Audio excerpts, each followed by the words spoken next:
Hello, everyone. I hope everyone's having a wonderful day. Yeah. Okay. I've everything. Seeing what I can't go read articles on my laptop, and you guys can't hear me when I start reading. I want to go read from my tablet. The history of it. The mission of the organization TBI succeeded their dreams in both school and life.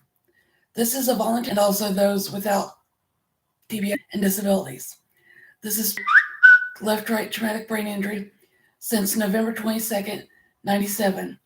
I've been fortunate enough to recover to where you aren't able to tell anything is wrong. Even back in my recovery when I was in the hospital, I knew I wanted to help others like me to build something which would bridge everyone together. Through my recovery, when I returned home and went to college, it flabbergasted me at how little people knew about my to be done, and I figured because I know it was seen all the English corrections I should have done. And the sad thing is, English is my favorite subject. I didn't do message boards online as well as began talking to other survivors. I began talking to one survivor who lived in Illinois. From that, I created TBI Raiders in January of 2002. This was to be an online class for students who had sustained a TBI. If you're wondering who that survivor was in Illinois, I believe her name was Ashley Washsayan. I want to say. Don't know if I mispronounced her name. The only reason I remembered it is because it was in another article I had written.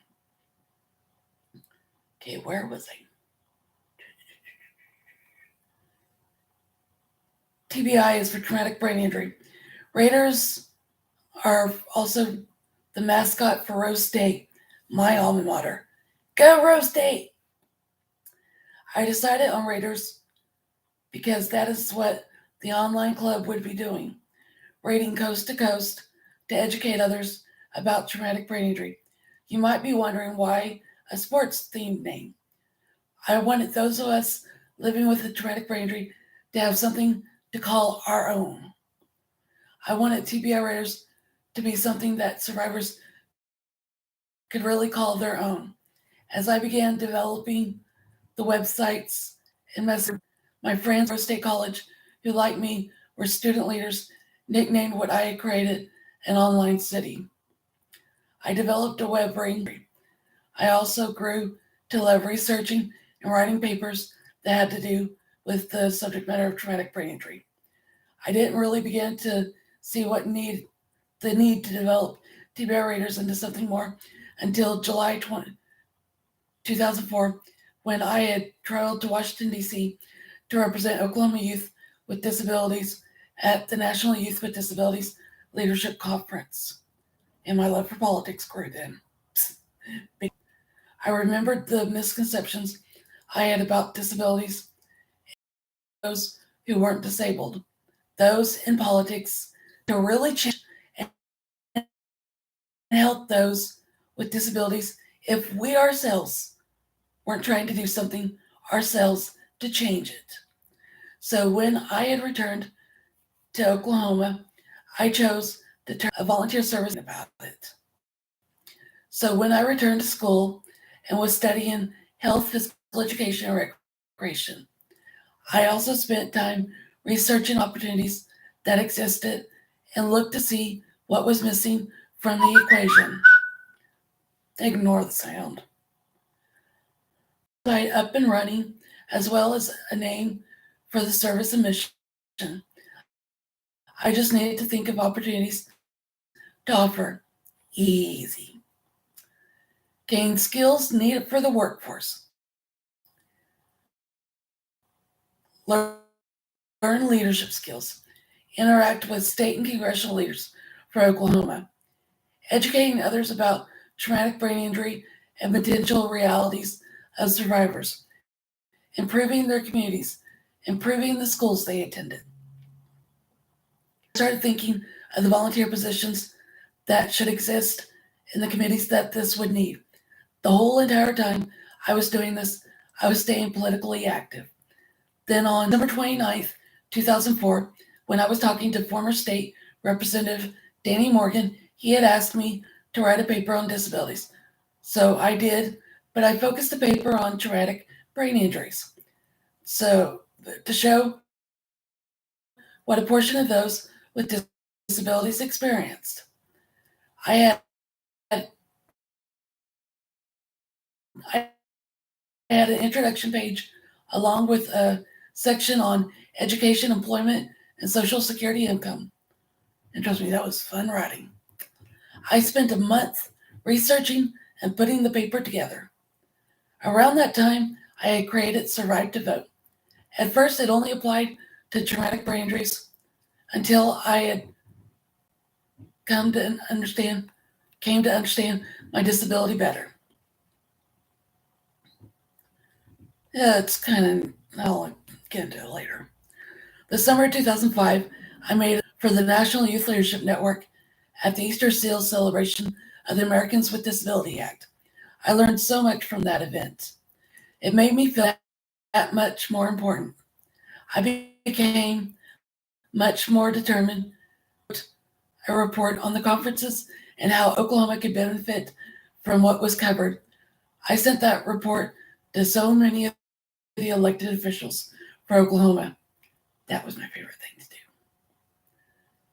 Very favorite thing to do. As time passed and I would talk to Oklahoma or to traumatic brain injury survivors, there was an interest in turning TBI Raiders into a nonprofit organization. I started to research how to become a 501c3 organization and all the steps for creating a nonprofit organization that were involved. As 2006 came around, I was living on my own and devoting close to 24/7 of my time on TBI Raiders and still without a job at this time. I didn't start working again until I think 2009. In May of that year, I, along with Ruth Azaredos, was recognized through House Bill 1126. It was unanimously passed to recognize volunteers who helped those who had sustained traumatic brain injury in the recovery. I did not write that, FYI, till 2014. Then the following September, I spoke before the Health and Human Resources Committee for the Oklahoma House of Representatives when they did a study on recruit students for TBI Raiders. Then even list TBI Raiders on volunteermatch.org. Even though when I was on campuses, no one would get back in touch with me about becoming involved, Oklahoma State University is where I would always have the most positive feedback. When I started the newsletter, I eventually wanted a sports section.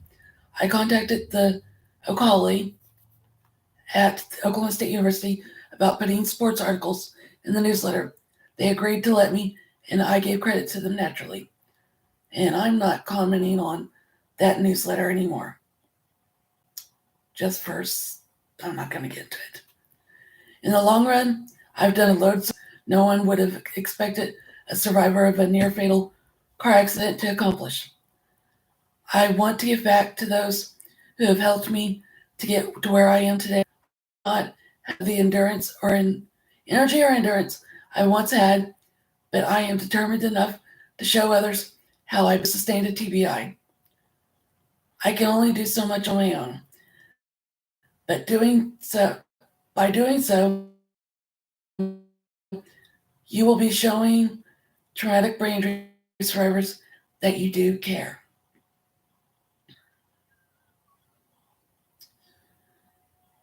And I'm not going to get into reading the rest. It is on the description for this, the links and everything. So, hope everyone has a wonderful day.